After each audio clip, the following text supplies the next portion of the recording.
Why does Idaho hate me? October 2022. Donald ventures into Idaho backcountry for the first time ever.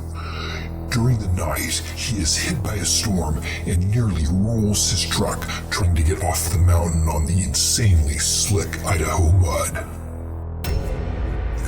August 2023. Donald is headed to Colorado and camps along a Forest Service road in Idaho along the way.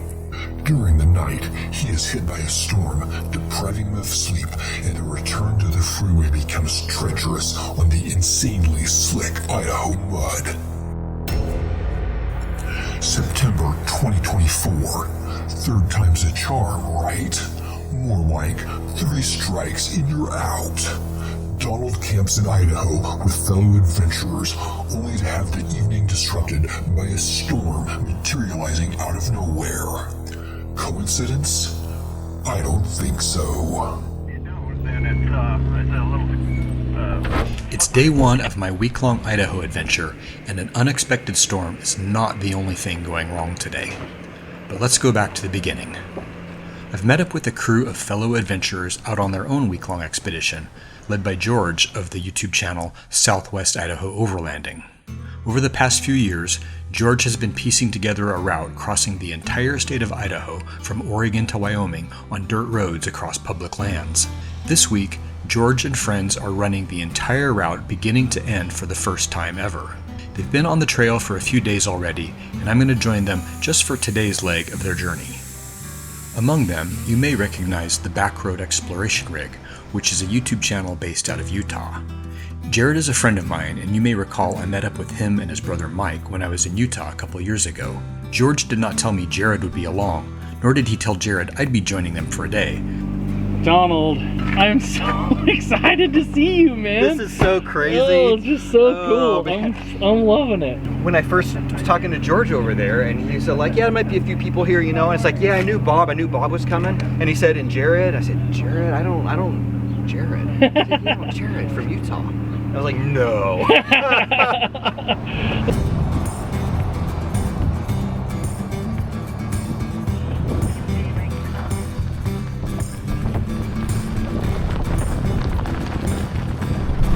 If you're someone who regularly watches my channel, you know I am usually out by myself. Ultimately, that usually works best for me to film my episodes just because I can decide where and when I'm going to stop and for how long. I can change my mind about which way I'm going to go. If something looks interesting down that road instead, that's what I do.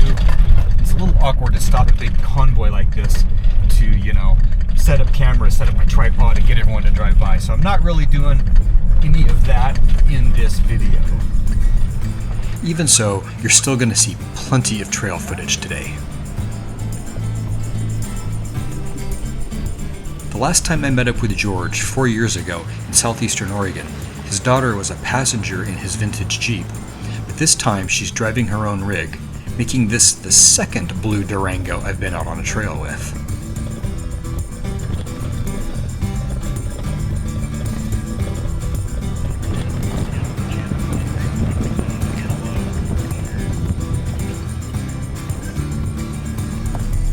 With the number of vehicles that we have in this convoy, it's proving pretty difficult to try and narrate anything as I go because the radio chatter is... Well, one, it's littering. If I saw it on the side of the road, I wouldn't pick it up, but it's right in the middle of the road. I don't want somebody to hit. The radio chatter is almost non-stop.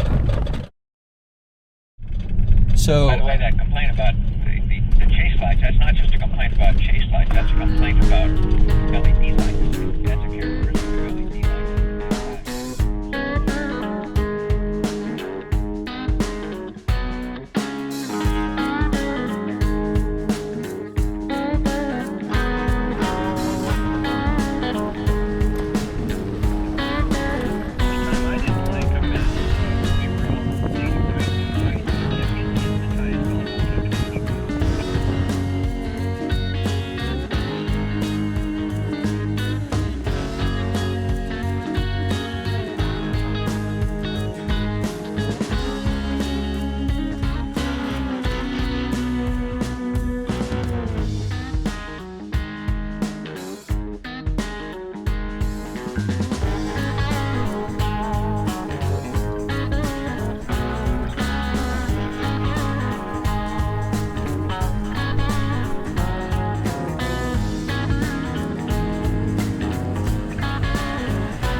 stopped to check out an intriguing geological oddity that, at a glance, looks no different than every other lump of rock sticking out of the grasslands.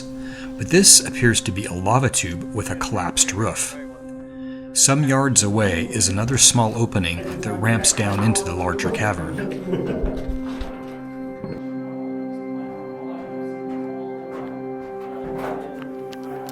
The interior of this cave somehow has its own microclimate, where these ferns, not your typical desert flora, have somehow thrived.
So we are fortunate this is one of the shorter segments of George's route because one of the guys here not only lost a fender off his trailer, he then lost a bead.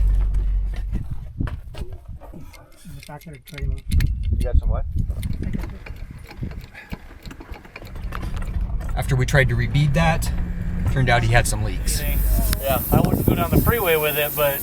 Lacking a spare tire for the trailer, they're trying the spare from George's trailer, but it turns out to be a different bolt pattern. Another member of the convoy has some tire patching material, so we're going to give that a try instead.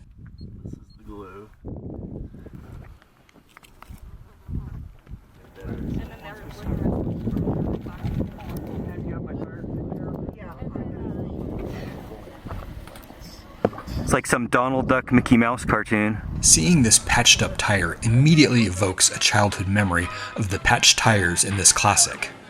Hopefully this won't happen though. With the tire holding air, we're finally able to get rolling again, although soon we've got another obstacle to overcome.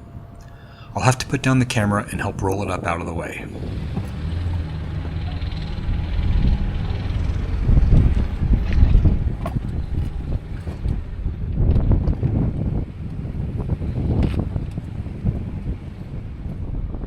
We're making slow but steady progress, and the terrain is growing increasingly interesting, but the convoy again comes to a halt. Oh my gosh.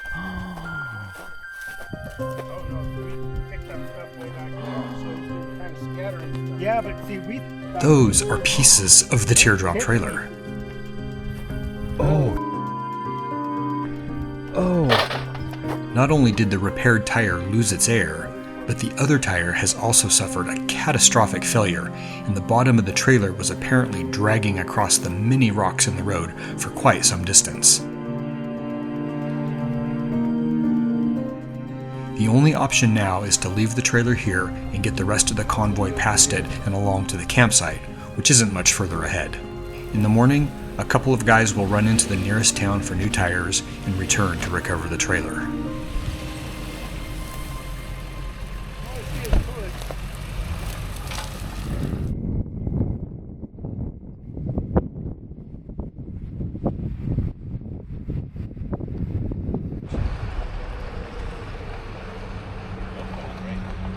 The scenery has taken a bit of a surreal twist, and you know this is right up my alley.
Getting camp set up among these bulbous volcanic hoodoos, and I am in awe of these extraordinary surroundings.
Kinda looks like a storm is brewing. Idaho wouldn't do that to me again, would it?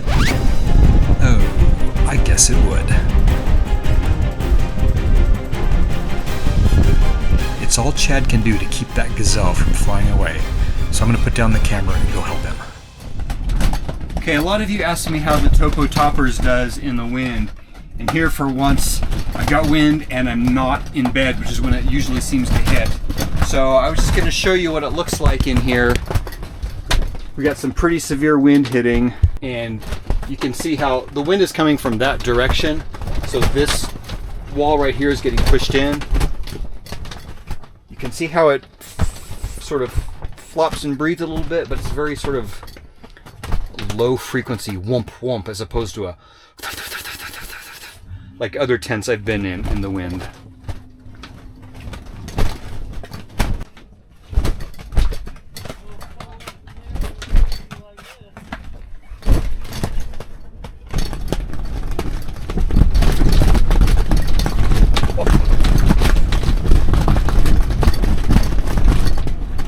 The whole truck is rocking. That's how windy it is. But I feel cozy in here. It's fine. And I thought I might have a little trouble with the stove built into my tire table here, so I didn't even set it up, and it looks like that was the right choice. So I am just gonna cook a little something inside tonight.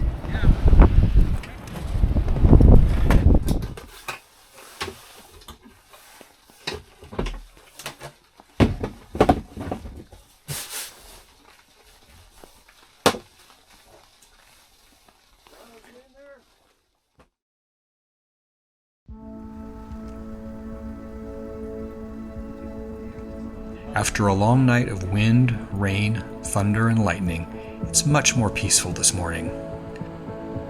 A few of the guys are headed out early to deal with the trailer tires, and it's looking to be a beautiful day. Maybe Idaho doesn't hate me anymore. In fact, it seems to be apologizing for last night's storm with this ever-changing spectacle of atmospheric wonder.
It was great to roll through some amazing scenery with this crew, catch up with some old friends, and make some new ones. But now it's time to strike out on my own. Stay tuned for my solo adventures across Idaho with more rocks, more rain, a little mud, a little history, and some massive, magnificent mountains. Subscribe now so you don't miss an episode, and thank you for watching.